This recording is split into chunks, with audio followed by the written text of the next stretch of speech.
It was a physical, heated contest, but in the end, the UConn Huskies walked out of the Big Easy with a 42-point victory over Tulane on Wednesday night, thanks in large part to a career night from Megan Walker. You know, you just need one person to step up. Today, it was her, and I'm really, really proud of her. I mean, that was a hell of an effort. Today, Walker and the rest of the Huskies look to keep the momentum going in Philly as UConn takes on Temple, and we're getting you set for all the action right here on the UConn Women's Basketball pregame show, and it begins right now.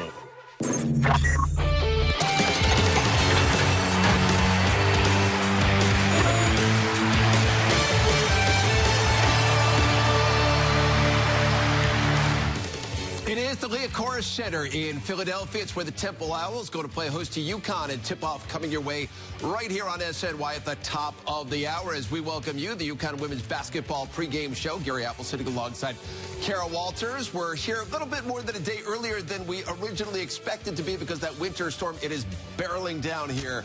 I'm not a meteorologist, but it's barreling down on the Northeast. The Huskies winning on Wednesday, 75-33, 34 points in that game from Megan Walker against Tulane. She also had 10 rebounds in the process. So let's begin right there with Megan Walker. And what impressed you, Kara, about the sophomore? I liked everything that she did. She did so much, very versatile in that game. I like the way she rebounded the basketball. 10 rebounds. She's a big guard, small forward, kind of mixture player. She did it all. She scored from the block. She made some clutch shots outside. She looked like rebounding was effortless to her. And I liked her focus and her confidence. I mean, you saw smiles on her face. This game needs to be fun for Megan Walker. And it looked like she was having fun. So I like that she did it from the inside, put it on the floor, did it from the outside. I think the way she got everything done that night and did it with a smile made it exciting. Well, she's been through some tough times, right, during her early days here at Connecticut, coming out of high school with such high acclaim and so much on her plate. And in many ways, she had not lived up to the billing until what we saw against Tulane on Wednesday. So when you take a step forward like that and you realize you can perform at that level at the college game, what does it do for your confidence, number one, and how does it just launch you into potentially the stratosphere? Huge. I felt like there was a big sigh of relief from her. She's been through a lot. Obviously, she was a great player coming out of high school. And then she had some ups and downs, and now she's kind of started to figure it out. You have to get Gino's system of working hard. Just because you're good doesn't mean you're going to play at UConn. But now she's playing, she's having fun. Think about it, what it does, right? Now, every single starter has led in scoring in one of these games. Now, who do you stop? You're starting to develop that chemistry, and you're starting to develop weapons. And if you add that on top of their offense getting a little better, makes it a tough team. Well, I think you're right. More options and the ability for more people to score from different places on the floor. And how about this for amazing? Walker single-handedly outscored Tulane 34-33 in the win. She became the first player in Division I that's male or female to outscore the opposing team in a conference game since back February of 2002. And when it was over, the Hall of Famer Gino Auriemma had very high praise for his sophomore. Since we got back from Christmas, I think Megan has had a different approach to the game, and her effort is different, her intensity level is different, her, you know, just her whole mannerisms are different, and obviously that shows in the way she's played in the games. But, you know, in these kinds of games where, you know, you just need one person to step up because everybody else is, you know, is struggling to make a shot, any kind of shot. You need somebody to step up, and today it was her, and I'm really, really proud of her. I mean, that was a hell of an effort by her today, in every way, not just the points. Let's get more on Megan Walker right now, and for that we welcome in Justine Warden. Justine, we heard Gino a moment ago identify really that Christmas break as a turning point for Megan. So what was it that clicked in for her during that time off? Well, guys, we're seeing a player really buy in, and Gino Auriemma told me it's as simple as she's putting in the work. She has an impact on the entire game. He says so often young players really see themselves as just a shooter, and that's the step you have to take away from when you get to Connecticut. You have to impact the game on so many levels, and Gino had been pointing out little things to her, like, hey, you went 3 games without an offensive rebound. He also had been urging her to get to the free throw line. She did both of those things in the Tulane game, and that's what he wants her to build upon. And also, she's embraced this defensive defensive mentality and aggressiveness that we didn't see before. And when I talked to Megan today, she said, I'm embracing my role. I'm growing in my role. The shots are falling for me right now. A lot of things are going really well for her. She wants to build upon that. And then you heard her say post-game after Tulane, I'm a sophomore now. I don't have any more time to waste. It is true. There's no question about it. It's time for her to step up right now. We thank you, Justine. See you on the broadcast coming up just a little bit here on SNY. And when she's firing on all cylinders like she was on Wednesday and playing maybe at a more consistently high level, what does that do for the and we've talked about finding an identity for this team. What does it do for the identity of this squad? Well, it just gives more options, more weapons. Now who are you going to stop, right? And those are the teams of UConn past where you pick your poison. And they hadn't had that as much early on in the season, but you add Megan Walker into that mix, and it just gives you more options. Who are you going to guard? And because of the way she's doing it, it's not like you just guard her from the outside. You have to guard her inside. You have to respect it. And then what that does is open up Katie Lou Samuelson from the outside. If Megan Walker's going inside, taking it off the dribble, then it opens things on the outside. But you definitely kind of see a chemistry going, and more importantly, a confidence coming, which is going to help. It's contagious to the rest of the team. You and I have spoken quite a bit. We see her defensively right here, which is something that Gino loved from her as well, and we heard Justine allude to a moment ago. But you and I have spoken about the way the game has evolved, right? And playing positionless basketball, and she seems to be the exact example of positionless basketball. A 6'1", very strong guard who can score in a multitude of ways. Is that a fair way to describe her? Yeah, I just think that is a good way to describe this UConn team, positionless. I mean, there's hybrid players. The player of my kind is the back to the basket post player of days past. I mean, she's capable of being a guard or a forward, and then you take advantage of mismatches, right? If she plays against a big, you go quick, you go around them. If she plays against a small, you post them up. And we see she's capable of doing all of that, of posting up and going to the outside. So definitely she's one of those hybrid players that I think she's learned to take advantage of it. And the physicality of the game is an adjustment for these young kids. And by your second year, you say, all right, I can handle being physical and going inside and banging with them. So that adds that dimension of being confident going inside and out. So what you're saying is the days of tossing the ball into you in the post and it never coming back out again, those days are gone, is what you're saying. I was the black hole, as Gino said. I wish I could. So I have to teach my young kids, my bigs, to shoot threes, because now it's a hybrid game. It really is in so many ways. You know, Walker experienced in a lot of ways what Kristen Williams is going through right now, what we call the freshman wall, so to speak. So what can Kristen learn from Walker that has taken her to the next step here in her sophomore season? Well, you got to buy into the system, right? The culture. Gino knows what he's doing. And Gino said once before, it's easy, just do what I say and you won't have a problem. So these freshmen, they don't get it. And I think she's trying to understand it is every possession, every day, every second you're on the court. You have to bring it. You have to work hard. You have to run down the court. You have to do all these things. And unfortunately, I hate to say it, but some of these kids are a little slow figuring that out. It took Megan way too long, in my opinion, to kind of get it. And knowing that you have to be on all the time. You have to sprint through lines. You have to talk all the time. You have to do the little things. The attention to detail is what separates UConn from everyone else. So getting that has taken her a while, but I think Megan is a great example, and Megan should definitely encourage her. She went through it. It's tough. It's part of the mind games. You hit the wall. You got to mentally get over it and learn, because you know what? She's too good of a player. She's too good. We saw that against Notre Dame, right? Yes. She had 28 points against Notre Dame, and now just 2 points over the course of the last 2 games. So we know what is in there. We know how good she can be. Now it's just getting through her freshman season and getting back on track. And so we're just getting going here. Our pregame coverage on SNY. UConn is doing a lot of things right this year, but they are not quite dominating the glass. And Kara's going to let us know how they can buck that trend a little bit later on our broadcast. However, Nafisa Collier definitely not struggling on the glass. She's UConn's leading rebounder, about 10 a game. Looks to keep those numbers going today against Temple. Our pregame coverage, Studio 31 here in New York City, coming back in just a moment.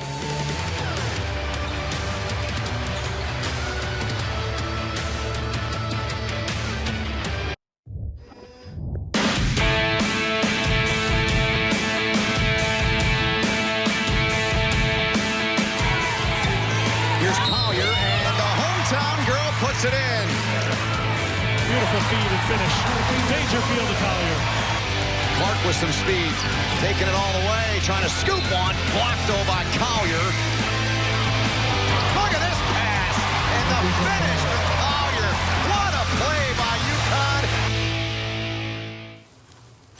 It is time now for Shining the Light, presented by Connecticut Lighting Centers. Nafisa Collier averaging over 17 points and 10 rebounds per game this season. She's got 9 double-doubles in 16 games. Not quite career numbers in scoring, but it is her best year on the boards to date. And so consistency has not always been easy for Collier, but this year she has been the model of consistency in so many ways. Kara, so what's behind the newfound steady production for the UConn big? It's do or die time. I mean, you're a senior. This is what happens. It's not in her personality to be an in-your-face, you know, really kind of cocky kind of person. She doesn't care. You can tell. It's all about winning and the team, because it's crazy that we say that she flies under the radar a little bit. It sounds crazy. She's averaging double-doubles. I mean, she's consistent. I think Gino would rather have a consistent player than a spotlight player. And Nafisa Collier is one of those great teammates as well as a very talented player. So, I mean, if she remains consistent like this and she continues to lead by example, because she's not going to get in your face and scream at you, that's exactly what UConn needs. And boy, to say she flies under the radar sounds a little funny, right? It does. We all notice her, but you know what I mean? Like, sometimes you look up things that aren't on the stat sheet always with Nafisa. Like, she's always involved in something, but it's not always on the stat sheet. And even if it is on the stat sheet, you look up and you go, oh my goodness, she had a double-double again, because she's so unselfish and she's such a great team player that's what it looks like sometimes. She's coming off a double-double last time out against Tulane. She had 14 and 10 rebounds. You and I have spoken about where the best place is for Nafisa Collier. If they're going to compete, and listen, their only loss came to Baylor, right? And they seem to be outsized against Baylor. Does she need to be more of a physical presence down on the low block for UConn in the tournament when they get there in March to win the national championship? I don't know if she has to be there, obviously, to win a national championship.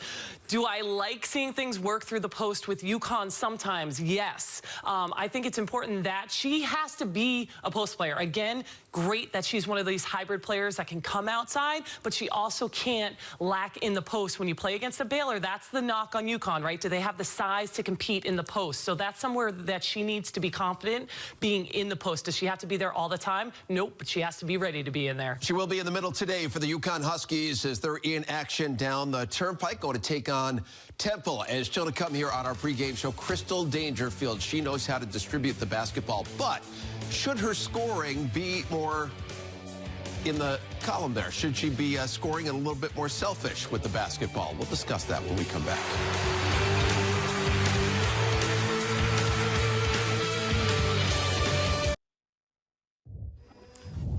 UConn point guard Crystal Dangerfield leads the Huskies in assists so far this season by a pretty wide margin, as you might imagine. On the most recent edition of the Gino Auriemma Show, the head coach admitted that Crystal might need to be a little bit more selfish with the basketball. We probably should run more plays for Crystal. She's not involved enough in our offense. I think sometimes she gets herself wanting to run stuff for other people. And I think she's got to call her own number more often. She's not involved enough in our offense, is what the head coach had to say right there. So how did they get here? Aside from running more plays for her, how does she get a little bit more selfish? Well, Gino, you recruit unselfish players, so that's where that comes from. I mean, she's such a great team player that she's just thinking, whoever. That's the great thing about UConn. There's no plays really run for any particular person because everyone's capable of scoring. Let's run the offense and just find something in the flow. So I can tell you, he can give Crystal has the green light, but Crystal's not going to just kind of shoot whenever she feels like it. She shoots in rhythm. I mean, she's second leading in attempts, three-point attempts, so it's not like she's not shooting, but you definitely understand Gino's point as far as she's so unselfish, looking to distribute the ball all the time. He wants it to be second nature to think score. But man, we've seen some scoring from her. She's not doing too bad in that scoring department for sure. But I mean, I understand his point. She's a very unselfish player and she's into distributing the basketball, very capable of scoring. So you want her to know got the green light. Worth noting here, her numbers are up from a season ago, averaging Yes. about 2.5 points more per game than she did last year and about another assist per game. So she's putting up really solid numbers here for this UConn squad. Scoring, no issue for Megan Walker last time out, as again, she poured in those 34 points in that win over Tulane. The Huskies would love to see a repeat performance out of her today. And so tip-off is coming your way in about 11 minutes here on SNY. Our pregame coverage back in a moment.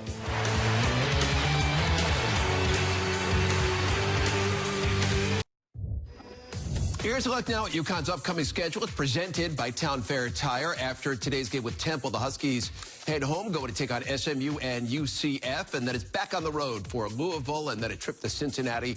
And for more on the Huskies, go toss it out now to Eric Fried, Meg Como. They've got the call for us today from down in Philly here on SNY. Welcome to Philadelphia. Here a day earlier than expected, but ready for Temple and UConn. A couple of things to touch on here, Meg. First of all, looking back at Tulane, it was interesting. You pointed out things were chippy in that game. There was some tension in that game. We saw Crystal Dangerfield show some emotion in that game. What did you think of how UConn handled everything and how their actions kind of played out in the court in a game where they were getting poked and prodded? You know, I think a lot of teams go into the game against UConn going, okay, how are we going to beat them? This year is a better opportunity for many. However, Tulane knew that they were 30 points, worse than UConn. But what they do is, and a lot of teams do this, they just try to bump them. They try to get them off their game a little bit, bump them off their cuts, make it difficult for them to run their offense. And that's really all they have. And so UConn, I thought, did a pretty good job of not getting too caught up in it, but it was probably the most emotional game we've seen.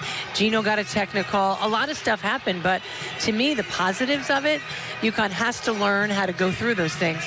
But someone like Crystal Dangerfield, to get up, fired up, and yell at that kid, we don't see that from her. And I think the coaching staff appreciated that kind of energy and emotion. Areas of improvement to watch for here today against Temple. Three-point shooting has just been off. Gino Auriemma wasn't too upset about it or too worried about it. He said, we're in a hitting slump right now, using the baseball analogy. We got to turn our hats around, use some rally caps. 7 of 24 against Tulane, though. Are they getting good shots and they're just not dropping? Yeah, I mean, I think so. I think they got some good shots the other night. You have to remember, especially on the road, you're not always going to shoot well. That's why people like to say, oh, let's get home in the confines of your home gym, you shoot better. But you got to figure out how to win on the road in a physical, chippy game when you're not shooting well.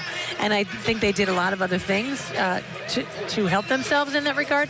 But to me, the best shots that they take are the shots that come within the flow of the offense. Just running up court and maybe not getting a layup, but the first open shot, take it. Well, if you're not shooting well, don't take that first shot. Make 5, 6, 7 passes, inside, outside, change sides of the floor, and then take that open shot. To me, that kind of shot gets you out of that slump. We will watch for that today as UConn wraps up this 2-game road trip in Philadelphia. We'll see you at the top of the hour. All right, guys, look forward to that. Well, the Huskies have dominated several major categories this year. Their rebounding numbers, they have been relatively average.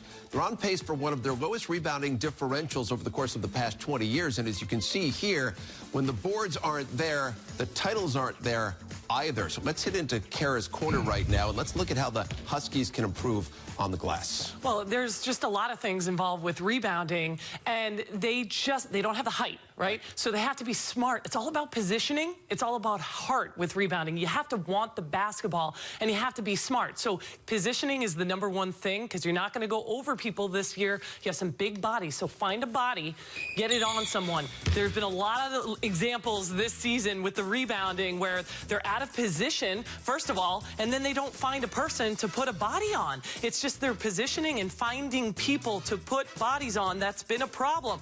The other thing is this, very interesting. I'm going to pause it right here. Nafisa Collier, she's just getting flat out beat. Katie Lou Samuelson, not only you put a body, like I tell my 5th graders, you got to push back so the ball doesn't go over your head. So those 2 examples there of getting beat. And then again, Nafisa Collier, love her, greatest rebounder, right? So not knocking Nafisa, but just showing an example of how positioning is so important. And Kristen Williams, she's not even involved with that one. She's kind of roaming in the middle. Gino goes, what are we doing, ladies? So rebounding is about heart, about positioning, about being smart, pushing back, and putting bodies on people and not letting people go around you. So it's heart. rebounding is not about height. I got to tell you, Gino said once I could put my 5-year-old on the court and she could get more rebounds than you. I remember that to this day. But Jamel Elliott, who was a smaller post player, was a much better rebounder because she got position. I didn't have to as a kid. I was always just stood with my hands up and got the rebound. Right. It's not about height. It's about heart and it's about positioning. And that's something UConn needs to work on a little. So we close in on game time down in Philadelphia. Katie Lou Samuelson averaging a little bit under 8 rebounds per game on the season during her part in the rebounding area. She looks to build on those numbers today. Tip-off nears. Back to wrap it up on our pregame show. UConn and Temple just around the corner.